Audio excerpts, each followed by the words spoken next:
Hello नमस्कार NCT aspirant, स्वागत करता हूं आप सभी का एनसीटी कॉन्सेप्ट पर। आई होप कि आपकी तैयारी बहुत बढ़िया शानदार तरीके से चल रही होगी। तो जैसा कि आप सभी को पता है कि आज हम लोग जो है आरआई भोपाल आए हुए हैं और यहां पर हमारी लगातार जो है बहुत सारे अलग अलग बच्चों से मुलाकात हो रही है। तो अभी हमारे साथ स्टूडेंट हैं जिनका नाम है प्रेरणा और ये अभी आरआई भोपाल में जो है वो पढ़ाई कर रही हैं, फर्स्ट ईयर की छात्रा हैं। और ये इनसे जानेंगे हम इन्होंने कैसे तैयारी करी है और किस तरीके से ये यहाँ तक पहुँची हैं, एनसीटी कॉन्सेप्ट ने कैसे हेल्प किया इनका यहाँ तक पहुँचने में।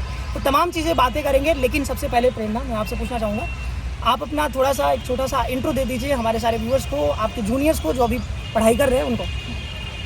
हेलो, प्रणाम। जैसा कि सर ने बताया, मेरा नाम है प्रेरणा और मैं आरआई भोपाल में अभी BA B.Ed फर्स्ट सेम में पढ़ रही हूँ। तो पूछिए सर, आपको क्या पूछना है? ओके तो हाँ, तो आप अभी BA B.Ed कर रहे हो, कौन सा मेजर है आपका? मेरा मेजर पॉलिटिकल साइंस। तो आप ना थोड़ा ये जो मेजर और माइनर का जो चीज़ें होती हैं, लाइक फर्स्ट सेमेस्टर से लेकर के 6 सेमेस्टर तक, तो वो थोड़ा समझा दीजिए क्योंकि बच्चे को 8 सेमेस्टर है आपका 4 साल का।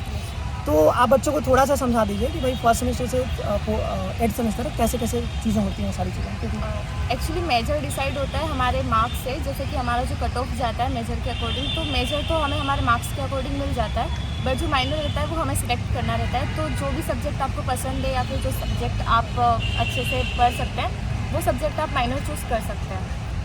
बाकी फिर आप अपने हिसाब से। नहीं, क्लासेस का भी बता दीजिए। मेजर माइनर की क्लासेस का हाँ, यहाँ पे। और मैंने सुना है कि लाइक जो माइनर के जो सब्जेक्ट्स होते हैं वो थर्ड सेकंड ऐसा कुछ सेमेस्टर में ही पढ़ना होता है, ऐसा कुछ? और सेमेस्टर में पढ़ना होता है। हाँ हाँ, तो मेजर माइनर का ये है कि फर्स्ट सेम में मेजर होता है, माइनर होता है, एजुकेशन सब्जेक्ट्स होते हैं और एक लैंग्वेज होती है। लेकिन जो माइनर सब्जेक्ट है उसका ये है कि वो सिर्फ और सेमेस्टर में पढ़ना पड़ता है। जैसे कि हम अभी फर्स्ट सेम में है तो हमको माइनर पढ़ना पड़ रहा है, लेकिन जब हम सेकंड सेम में जाएंगे तो उसमें वो माइनर नहीं पढ़ना है, उसमें सेक 1 और सेक 2 करके मेजर के ही 2 पार्ट और आ जाएंगे, तो माइनर नहीं पढ़ना होगा। लेकिन मेजर के 4 माइनर सिर्फ आपको और सेमेस्टर में पढ़ना होगा। और सेमेस्टर। चलिए, तो आपको ये समझा माइनर और मेजर का, तो वो इन्होंने बताया बहुत बढ़िया से। और तो आपने जैसे क्लास 12 आपने पास किया है, आपका गैप भी रहेगा? जी सर, ठीक है। मेरा बीच में 1 साल ड्रॉप था जी, तो इनका ड्रॉप भी रहा है और ड्रॉप लेकर के इन्होंने तैयारी भी करी होगी बढ़िया से, और तब आप आरआई पहुंचे। आप भी मध्य प्रदेश से हो? जी सर। हाँ, तो काफ़ी सारे बच्चे जो हैं मध्य प्रदेश से आरआई भोपाल में आ रहे हैं, मध्य प्रदेश में आरआई भोपाल भी है। तो आपने जो क्लास 12 है, क्लास 12 के जस्ट आफ्टर क्लास 12 आपने ये जो ITP प्रोग्राम है ये क्यों चूज़ किया? Sir, actually dual degree programme है, तो फिर मैंने सोचा कि इससे एक बैकअप प्लान हमारा रहेगा कि अगर हमें आगे जाके कोई कॉम्पिटिटिव एग्जाम की प्रिपरेशन करनी है तो जो डुअल डिग्री है तो एक हमारे पास बैकअप प्लान हो जाता है। तो इस वजह से तो ये जो टीचर बनना होता है, लाइक टीचर प्रोफेसर जो भी है, तो इसको ऑप्शन ए क्यों नहीं रख रहे हैं आप?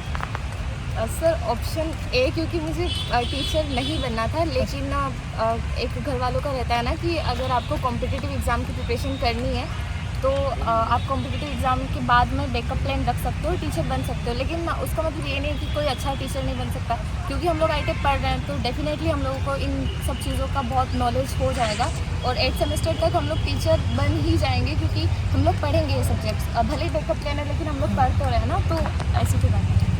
चलिए, तो आप जैसे कई बच्चे जो हैं वो टीचर बनना ही चाहते हैं कि नहीं हमें टीचर ही बनना है, लेकिन कई लोग क्या है कि उनको कुछ और करना है, फिर भी वो यहाँ पे आकर के ये जो ऑप्शन नंबर B यानी एक बैकअप प्लान की ओर से की तरह मतलब यहाँ पे पढ़ाई कर रहे हैं। तो वो भी अच्छी बात है कि आगे चल करके आपको कुछ और करना है, लेकिन आप एक अपना बैकअप बना के चल रहे हो ताकि भविष्य में आपको कोई समस्या ना हो करियर को लेकर के। तो ये भी बहुत अच्छी बात है, क्योंकि हर एक अच्छा जो एडमिनिस्ट्रेटर हो या फिर हर एक अच्छा जो भी कमांडर होते हैं, सैनिक कमांडर, अपने पास हमेशा एक जो है ऑप्शन B रखते ही हैं। लाइक ऑप्शन A अगर आपके पास फेल हो जाता है तो क्या करोगे आप? ऑप्शन B हमेशा रखना चाहिए।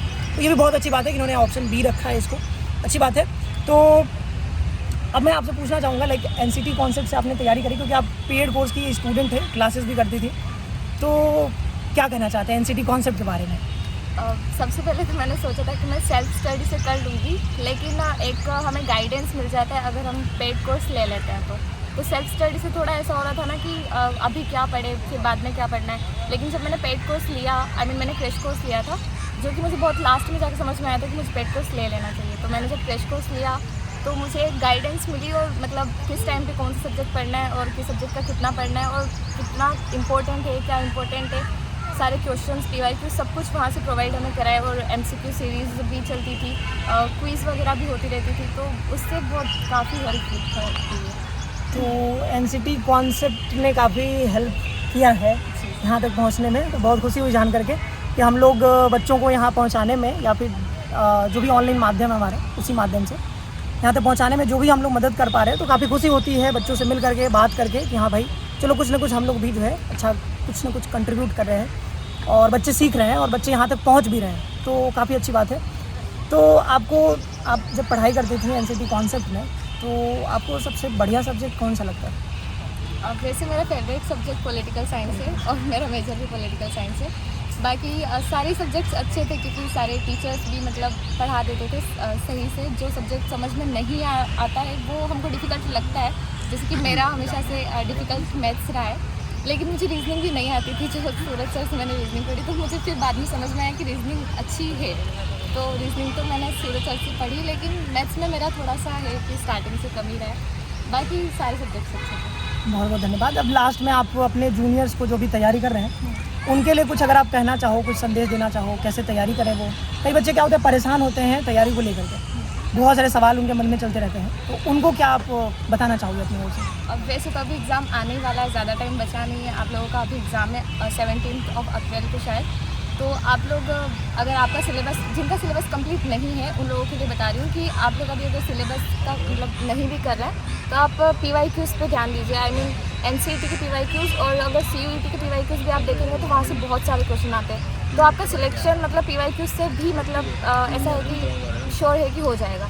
बाकी अगर आप सिलेबस कर रहे हो तो बहुत अच्छी बात है, और अच्छे से पढ़िए। ऑल द बेस्ट आप सभी को। Thank you so much. हाँ, अभी एक और सवाल है जो मैंने कहा था कि आप लोगों से एक एक करके मैं कुछ ऐसे क्वेश्चन पूछूंगा जो कि कुछ नया लगेगा आपको। तो एक क्वेश्चन है मेरे पास आपके लिए कि जब आप कल को मान लो, जैसे आपने बताया ऑप्शन B है, मान लो आप टीचर बन जाते हो, अच्छे टीचर बन जाते हो, और बनोगे ही ऑफकोर्स, क्योंकि आप पढ़ाई इतनी अच्छी कर रहे हो, तो क्लास में डंडा या बच्चों से दोस्ती? सर डेफिनेटली बच्चों से दोस्ती, क्योंकि मार से चीज़ें आसान नहीं होती, दोस्ती से चीज़ें आसान होती हैं। तो ये इन्होंने बहुत बढ़िया बात कहा है। ठीक है, चलो, तो ये थी हमारे साथ प्रेरणा, और इन्होंने बताया कि कैसे इन्होंने तैयारी करी है, और आपको भी बताया कि कैसे आप कर सकते हो, यहाँ तक पहुँच सकते हो। तो आप जुड़े रहिए हमारे साथ, देखते रहिए, और भी वीडियो जब भी आएंगी, बहुत सारे स्टूडेंट्स से अभी मुलाकात होगी, तो एक एक करके और भी जो आपके मन में सवाल आ रहे होंगे उनके भी जवाब आपको धीरे धीरे मिलते रहेंगे। तो अभी इतना ही रखते हैं, बहुत अच्छा लगा आपसे मिल करके, और मिलते हैं फिर कभी। चलो, बहुत बहुत धन्यवाद सभी को। खुश रहो, पढ़ते रहो और तैयारी करते रहो। वेलकम।